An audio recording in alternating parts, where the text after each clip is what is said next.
On va vous parler de pizza, mais là, vous allez me dire pourquoi tu as un ballon de football sur le coin de ton bureau avec une tuque des Alouettes. C'est que Phil et Fred Pizzeria est devenue la pizza officielle des Alouettes de Montréal. Avec nous pour en parler, l'un de ses co-fondateurs, Simon Verville. Bonjour et bienvenue. Merci, Eric, pour l'invitation. Phil et Fred, ça existe depuis quoi, 2019? Oui, décembre 2019. Un petit peu avant la pandémie. Un petit peu, oui. On est quelques années plus tard, pas 5 ans, 10 ans, 20 ans, là. L'entreprise va bien, il y a une croissance. Vous avez en plus, évidemment, les pizzas surgelées dans les épiceries là, qui font fureur. Et là, on arrive avec cette annonce-là où on dit Phil et Fred devient la pizza officielle des Alouettes. Comment c'est arrivé? Écoute, ça part de notre passage au Dragon. Il y a quelqu'un de la direction des Alouettes qui écoutait l'émission. Puis, tout simplement, puis on a eu ces discussions-là avec la direction, puis on dit on veut vous essayer. Pourquoi? L'émission a vraiment piqué la curiosité des gens parce qu'on arrivait avec un produit qui, tu sais, je le répète souvent, qu'on n'a rien inventé, la pizza congelée, c'est placardé dans les épiceries. Mais pourquoi elle, elle suscite autant d'intérêt? C'est vraiment parce qu'on est venu... en fait, on offre un produit qui, au final, ne se retrouvait pas en épicerie. Puis là, après ça, on a commencé à faire la commercialisation dans des cuisines où il manquait de main-d'œuvre. On arrivait avec des pizzas qui étaient congelées. Puis là, les gens ont fait « Ah, mais c'est pas fou. Je suis capable d'avoir une pizza dans ma cuisine que je ne fais pas, mais qui goûte le restaurant. » Donc, c'est vraiment le produit Oui. qui vous différencie des autres. Il y a le produit qui revient souvent, parce que littéralement, le produit est bon, et tout ce qui est l'image de marque autour. Parce que l'image de marque, on a une boîte qui est noire, on rentre dans les épiceries, elle détonne des congélateurs. On est les seuls qui met un trou dans la boîte pour dire, nous, c'est pas une photo, là. C'est la pizza que tu vas manger ce soir. Là. Une drôle de question, mais je la pose quand même. Depuis la lancée des pizzas surgelées, là, Ouais. est-ce que les gens qui, auparavant, faisaient appel à vos services pour aller la chercher au resto ou la faire livrer, est-ce que vous avez senti une baisse ou un déclin de ce produit-là au profit du produit congelé? C'est difficile à le cibler parce qu'on a commencé dans la pandémie où on n'avait pas de pizza en épicerie, évidemment. Ouais. Puis les gens se ruaient sur les pizzerias ou les restaurants poulets, parce que c'était vraiment le seul moyen qu'on pouvait se gâter à cette époque. Puis, au final, c'était pas nos vrais chiffres, parce que c'était des chiffres COVID. Ouais. Donc, évidemment, il y a eu comme un rebalancement du nombre de clients qui rentraient au restaurant, mais l'affluence au restaurant demeure quand même très élevée. OK. Fait que c'est assez surprenant. Je prends mon propre exemple. Bon, évidemment, de vos débuts jusqu'à aujourd'hui, très souvent, je commandais, puis j'allais la chercher. Rarement, je peut-être fait livrer une fois ou deux, mais souvent, j'allais la chercher. Mais là, je te dirais que depuis la dernière année, moi, comme client, c'est très drôle parce que justement, j'en ai 4 chez nous. Là. J'ai la toute garnie, la méditerranéenne, la ville nouvelle. Là. La margarita. La margarita. Bon. Ouais. Tu sais, je les ai toutes, là. Ouais.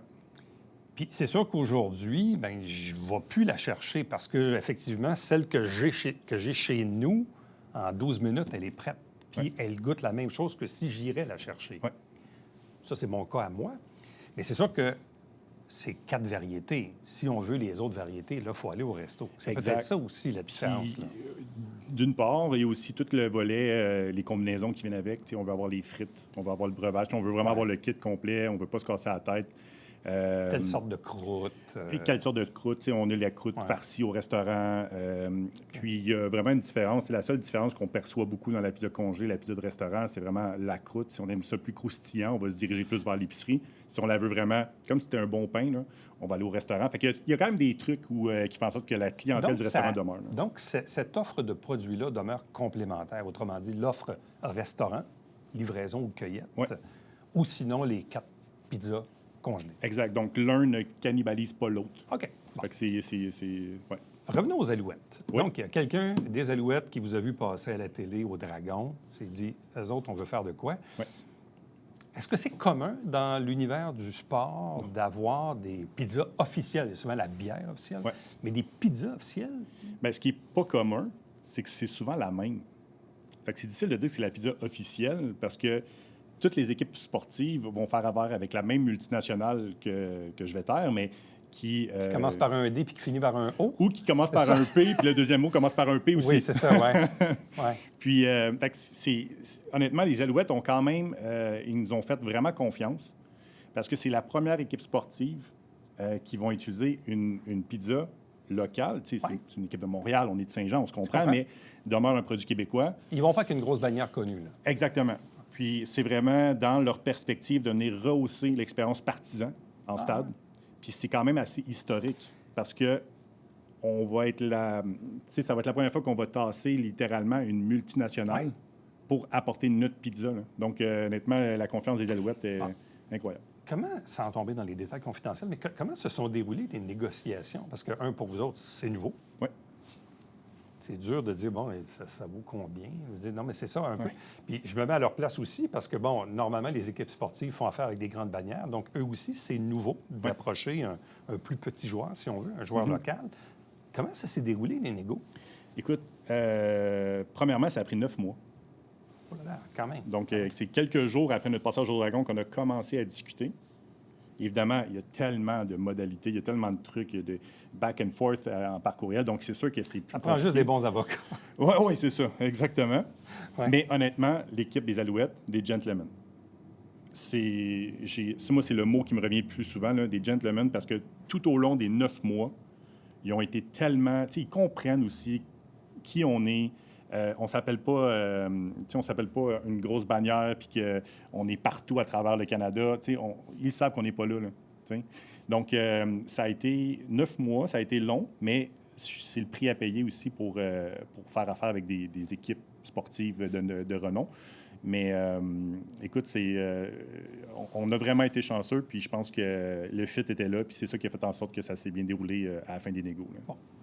Pour le partisan qui va aller voir jouer les Alouettes à Montréal, ça veut dire quoi? Ça veut dire que quand il va arriver dans la concession pour aller chercher des nachos, de la bière et peut-être de la pizza, ça va être la vôtre uniquement, là, c'est ça? Oui.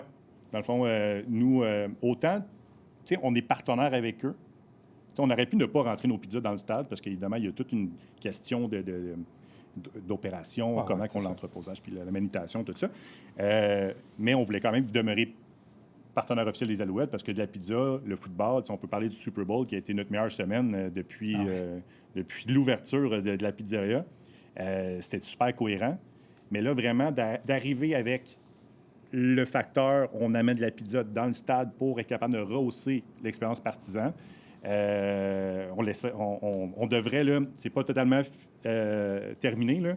On est vraiment rendu au test, là, mais on est vraiment à quelques tests là, de vraiment confirmer que ça va être la pizza Phil et Fred que les gens vont pouvoir manger dans le stade pour la saison 2024. Qu'est-ce que ça vous demande à vous autres? Là? Parce que quand même, c'est arrivé du champ gauche, là, comme on dit. Là. Je veux dire, tu dis, OK, là, c'est super génial. Ah ouais, Phil et Fred, la pizza officielle des Alouettes. Super. Mais maintenant, dans la logistique, là, qu'est-ce que ça vous demande comme enjeu, comme défi? C'est... Parce qu'il y a tout le volet... Veux pas, les épiceries veulent de l'exclusivité, ils veulent de la nouveauté.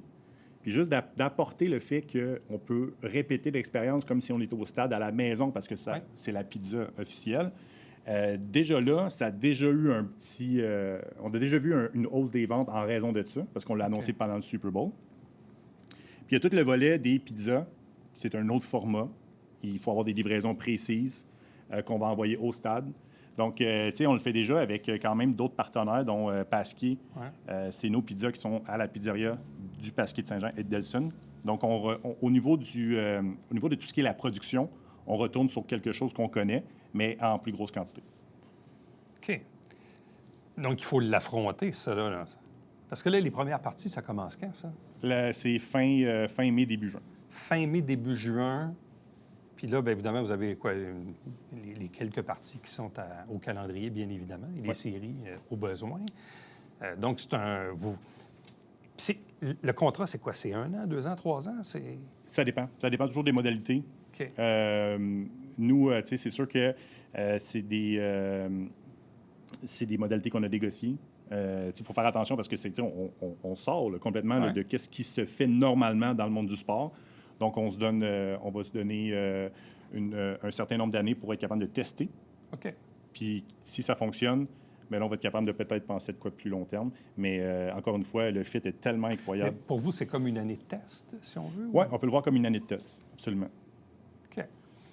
Donc, les Alouettes, de leur côté, eux veulent rehausser l'expérience client-spectateur Oui. en ayant un produit autre que les grandes bannières. Oui. Puis de votre côté, évidemment, l'association avec les Alouettes, c'est une rampe de lancement quand même assez intéressante sur le plan affaires, le plan business. C'est incroyable parce qu'on avait déjà fait un peu... Les Alouettes sont les champions en titre. Ils ont gagné la Coupe Grey. Une histoire Cendrillon incroyable. Et nous, on avait gagné le concours Les Aliments du Québec. Puis, je me souviens, on parlait avec la direction, puis on disait, on a gagné dans nos compétitions respectives. Puis, on était comme, il faut vraiment qu'on le leverage. Il faut vraiment trouver un moyen de prendre ça et de le monter, puis dire, on est les meilleurs dans nos divisions respectives. Puis, je trouve que c'est pour vraiment le monde des affaires, de s'associer avec les Alouettes de Montréal, qui est une... croise n'importe qui dans la rue qui ne connaît pas les Alouettes, C'est sûr. puis qui sont champions. On a le momentum, les deux, on a le momentum à la même place. Puis au niveau affaires, ça fait tout simplement accélérer tout le développement des affaires qui étaient déjà en cours. Là. Bon. C'est quoi les prochains projets maintenant pour Phil et Fred? Écoute, il y en a beaucoup, évidemment. On veut essayer de rentrer la pizza en stade. On est vraiment au dernier test. On a un nouveau produit qui devrait rentrer à la mi-mars, peut-être début mai, qui va être les boules de pâte. Okay. Donc, beaucoup de demandes au niveau de la boule de pâte. Il y a aussi la mode. Les gens ils ont vraiment voulu s'équiper avec des fours à pizza, etc., pour faire leur propre pizza à la maison. Donc, puis nous, notre plus gros compétiteur l'été, c'est le barbecue. Donc, c'est une façon de venir se trouver une petite place pendant la période estivale. Donc, les boules de pâte Phil et Fred, ça s'en vient. Puis, évidemment, il y a toujours des projets qui sont en cours. Mais je pense que vraiment, la saison des Alouettes vont vraiment prendre une majorité de notre temps. Évidemment, ça a donné la chance de négocier avec d'autres grandes bannières. Donc, on devrait retrouver de la pizza Phil et Fred un peu partout. Là, vous êtes dans combien d'épiceries au Québec? 220. 220.